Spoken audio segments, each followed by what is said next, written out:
രീതിയാണ് ഉൾക്കൊള്ളുന്നത്. പക്ഷെ ചെഗുവേര അങ്ങനെയല്ല എന്നും കൂടി നമുക്ക് മനസ്സിലാക്കി കൊടുക്കേണ്ടതുണ്ട്. കാരണം ചെഗുവേരയെ കുറിച്ച് അറിയാത്ത ഒട്ടുമിക്ക മലയാളികളും ഉണ്ട്.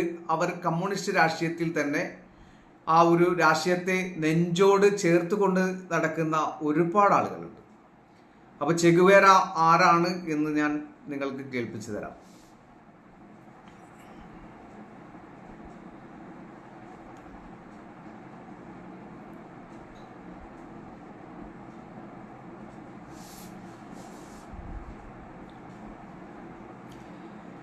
നയിക്കപ്പെടുന്ന ഒരു പുതിയ മനുഷ്യന്റെ ബോധം, സൃഷ്ടിക്കാനുള്ള ആഗ്രഹം എന്നിവയുടെ ഫലമായി ചെഗുവേര വിവിധ ഇടതുപക്ഷ പ്രസ്ഥാനങ്ങളുടെ ഒരു പ്രധാന പ്രതീകമായി പരിണമിച്ചു. ഇതിന് വിപരീതമായി രാഷ്ട്രീയ വലതുപക്ഷ വിമർശകർ അദ്ദേഹത്തെ സ്വേച്ഛാധിപത്യത്തെ പ്രോത്സാഹിപ്പിക്കുകയും രാഷ്ട്രീയ എതിരാളികൾക്കെതിരെ അക്രമത്തെ അംഗീകരിക്കുകയും ചെയ്യുന്നുവെന്ന് ആരോപിക്കുന്നു. അദ്ദേഹത്തിന്റെ പൈതൃകത്തിൽ അഭിപ്രായ വ്യത്യാസങ്ങൾ ഉണ്ടായിരുന്നിട്ടും ടൈം അദ്ദേഹത്തെ 20-ാം നൂറ്റാണ്ടിലെ ഏറ്റവും സ്വാധീനമുള്ള 100 ആളുകളിൽ ഒരാളായി നാമകരണം ചെയ്തു. അതേസമയം ഗെറില്ലറോ ഹീറോയിക്കോ എന്ന പേരിൽ ആൽബർട്ടോ കോർഡയുടെ ഒരു ഫോട്ടോയെ Maryland Institute College of Arts ലോകത്തിലെ ഏറ്റവും പ്രശസ്തമായ ഒരു ഫോട്ടോയെ ഉദ്ധരിച്ചു. ഞാൻ അതിൻ്റെ കൃത്യമായിട്ടുള്ള ഒരു ഇതന്നെ എടുത്തിട്ടുണ്ടായിരുന്നു. എന്നാലും ചെഗുവേര എന്ന് പറയുന്നത് ഇതേ രൂപത്തിൽ മറ്റുള്ള ആളുകളെ അധിക്ഷേപിച്ച് സംസാരിച്ച് അതല്ലെങ്കിൽ ഒരു വിഭാഗത്തെ താഴ്ത്തിക്കെട്ടി അങ്ങനെ മുന്നോട്ട് വന്ന ഒരു വിപ്ലവ പടനായകനല്ല എൻ്റെ വേട. അപ്പോൾ വേടൻ ആ ഒരു ചെഗുവേരയുടെ ആ ഒരു മുഖഛായലാണ് വേടന്റെ ആ ഒരു വേഷം ഇപ്പോൾ ആ ഒരു സൃഷ്ടിച്ചെടുത്തിട്ടുള്ളത്. ചില ആളുകൾക്ക് സാധാരണയുള്ള ഇപ്പോഴത്തെ ആ ഒരു പുതിയ തലമുറകൾക്ക് ചെഗുവേര ആരാണ് എന്നൊന്നും അറിയില്ല. പക്ഷെ വേടന് കൃത്യമായിട്ട് അറിയാം. വേടൻ ആ ഒരു ചെഗുവേരയെ ഫോളോ അപ്പ് ചെയ്ത് തന്നെയാണ് മുന്നോട്ട് പോകുന്നത്. വിപ്ലവത്തിലൂടെ ലോകത്തിന്റെ നാനാഭാഗത്തും ഈ പറയുന്ന വേടൻ എന്നുള്ള ആ ഒരു വാക്ക് ആ വ്യക്തിയിൽ പതിപ്പിക്കാൻ വേണ്ടി തന്നെയാണ് ശ്രമിച്ചുകൊണ്ടിരിക്കുന്നത്. അതിൻ്റെ മറ്റൊരു സംഭവം ഞാനിപ്പോൾ ഇവിടെ കാണിച്ചു തരാം. അപ്പോൾ വേടന്റെ ആ ഒരു പാട്ട് വെച്ചിട്ടൊക്കെയാണ് വലിയ രൂപത്തിലുള്ള ഡാൻസും കൂത്തും ഒക്കെ ആയിട്ടുള്ള ഒരു സംഭവം നടന്നിട്ടുള്ളത്. ചില ആളുകൾ വേടനെ ഭയങ്കരമായിട്ട് പരിഹസിച്ച് സംസാരിച്ച ആൾക്കാരുമുണ്ട്. ഞാനത് ഇങ്ങോട്ട് എടുത്തിട്ടില്ലല്ലോ. ഒരു കാലിഫോർണിയയിലാണെന്ന് തോന്നുന്നു. ഇന്ന് വേടന്റെ ആ ഒരു പാട്ടൊക്കെ വെച്ചിട്ടാണ് ആ ഒരു വിദേശ മലയാളികളും അതുപോലെ തന്നെ അവിടെയുള്ള ആ ഒരു ഇംഗ്ലീഷുകാരുമൊക്കെ വലിയ രൂപത്തിൽ ആ ഒരു ഫംഗ്ഷനിൽ വേടന്റെ പാട്ട് വെച്ച് ആസ്വദിച്ച് അവർ ഡാൻസ് ചെയ്യുന്നത്. പക്ഷെ വേടന്റെ പാട്ടിന്റെ വരികൾ മനസ്സിലാക്കിയോ അതല്ലെങ്കിൽ ആ വേടന്റെ പാട്ടിനോ ആ വരികളോട് ഇഷ്ടപ്പെട്ടോ ഒന്നുമല്ല. ആ ഒരു മ്യൂസിക്കാണ് അവരുടെ ആ ഒരു ഉള്ളിന്റെ ഉള്ളിൽ പതിഞ്ഞിട്ടുള്ളത്. ആ മ്യൂസിക്കിലൂടെ അവർക്ക് നൃത്തം ചെയ്യാൻ കഴിയുമെന്ന് മനസ്സിലാക്കിയത് കൊണ്ടാണ് ആ ഒരു പാട്ട് തന്നെ അവർ ഉപയോഗിച്ചത്. ഇപ്പൊ നമ്മൾ ഒരുപാട് ഇംഗ്ലീഷ് പാട്ടുകളൊക്കെ ആദ്യകാലത്ത് കേൾക്കാറുണ്ടായിരുന്നു. ഒരുപാട് പാട്ടുകൾ ഞാനും കേട്ടിട്ടുണ്ട്. പക്ഷേ ആ പാട്ടുകളൊക്കെ കേൾക്കുമ്പോൾ, അറബി ഗാനങ്ങൾ കേൾക്കുമ്പോൾ, ഇത് കേൾക്കുമ്പോൾ ആ മ്യൂസിക്കാണ് നമ്മളെ ഉണർത്തുന്നത്. അതല്ലാതെ അതിൻ്റെ വരികൾ മനസ്സിലാക്കിയോ അതല്ല ആ ഒരു വരിയിൽ എന്തൊക്കെയാണ് ഒരു മനുഷ്യന് ഉൾക്കൊള്ളാൻ കഴിയുന്നത് എന്ന് അങ്ങനെ തീരുമാനിച്ച ഒന്നുമല്ല. നമ്മൾ ഒരുപാട് കാലം മുമ്പ് പങ്കജുദാസിന്റെയും അതുപോലെ തന്നെ മറ്റേ ഒരുപാട് ഗസൽ ഗായകന്മാരുടെ പാട്ടുകൾ നമ്മൾ കേൾക്കാറുണ്ടായിരുന്നു. ആ പാട്ടുകളൊക്കെ കേട്ടിരുന്ന കാലഘട്ടത്തിൽ അതിൻ്റെ കൃത്യമായിട്ടുള്ള അർത്ഥങ്ങൾ അറിയില്ലായിരുന്നു. കാരണം പഠിക്കാൻ ആരും ശ്രമിക്കുന്നില്ല.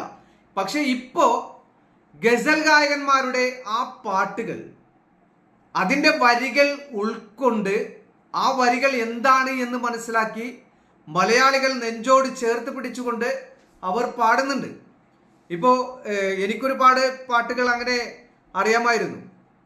പങ്കുദാസിന്റെ ഇഷ്ടംപോലെ പാട്ടുകൾ ഞാനിപ്പോൾ പാടിക്കഴിഞ്ഞാൽ ചിലപ്പോൾ എൻ്റെ ചാനലിന് തന്നെ പണി കിട്ടും.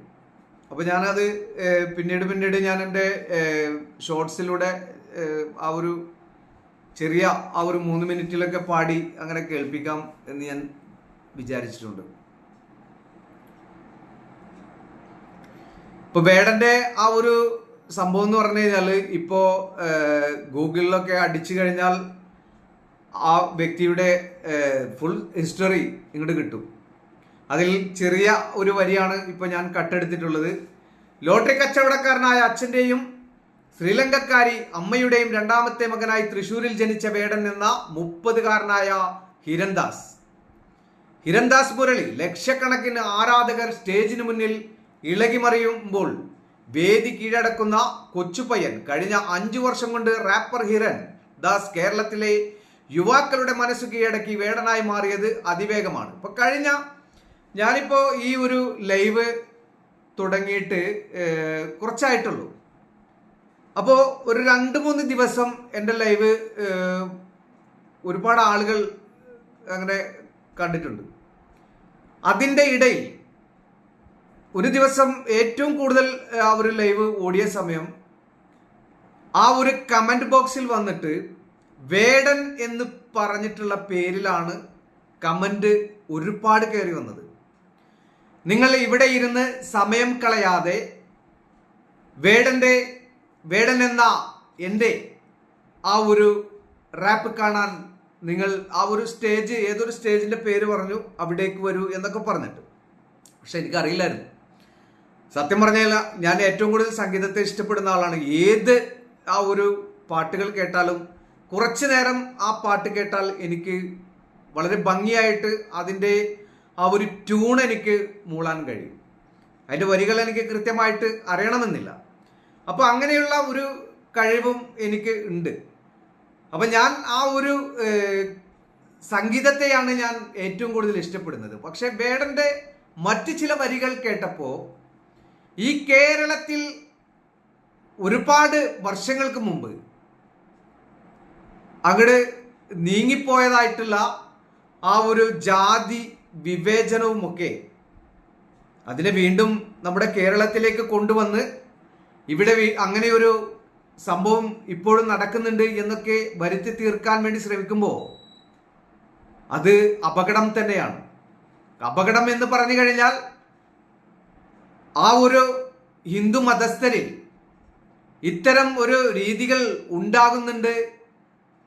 അപ്പോ ആ ഒരു മതം ചെയ്യുന്നത് ശരിയല്ല എന്നൊക്കെ കാണിക്കുന്ന രൂപത്തിലുള്ള ഇത്തരം വരികൾ അത് വലിയ ഒരു ഭൂകമ്പം പോലെയുള്ള ഒരു പ്രശ്നമുണ്ടാകാനല്ലേ സാധ്യത.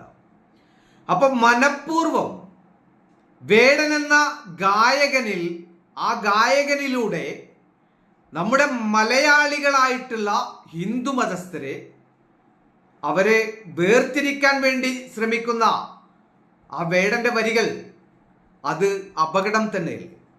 അപ്പോ ചെഗുവേരയുടെ ആ ഒരു മുഖമാണ്, ആ ഒരു വിപ്ലവ പടനായകന്റെ ആ ഒരു മുഖമാണ് ഇപ്പോൾ സൃഷ്ടിക്കാൻ വേണ്ടി ശ്രമിച്ചുകൊണ്ടിരിക്കുന്നത്. അതിലൂടെ കേരളത്തിലുള്ള ആ ഒരു ഹിന്ദു മതസ്ഥരുടെ ഉള്ളിൽ വലിയൊരു വിപ്ലവം ഉണ്ടാക്കി ലോക ജനങ്ങളിൽ ഒരു പേരുണ്ടാക്കാൻ വേണ്ടി ശ്രമിക്കുന്ന ഈ ഒരു വേടൻ എന്ന് പറയുന്ന ഈ വ്യക്തിയുടെ പേര് ഹിരൺദാസ് ശ്രമിച്ചുകൊണ്ടിരിക്കുകയാണ്. ഈ വ്യക്തിക്ക് അതിന്റെ കൃത്യമായിട്ടുള്ള ആ ഒരു ഉള്ളിൽ നടക്കുന്ന പ്രശ്നങ്ങളെ കുറിച്ച് അറിയാഞ്ഞിട്ടാണോ അതല്ലെങ്കിൽ മനഃപൂർവം ഉണ്ടാക്കാൻ വേണ്ടി ശ്രമിക്കുകയാണോ എന്ന് നമുക്ക് അറിയില്ല. അപ്പോ നേരത്തെ ഒരു ചേച്ചി പറഞ്ഞതുപോലെ ആ ഒരു ശ്രീലങ്കയിൽ നിന്നും നമ്മുടെ നാട്ടിൽ വന്ന് അവരുടെ അമ്മയെ 2 കൈ നീട്ടി സ്വീകരിച്ച്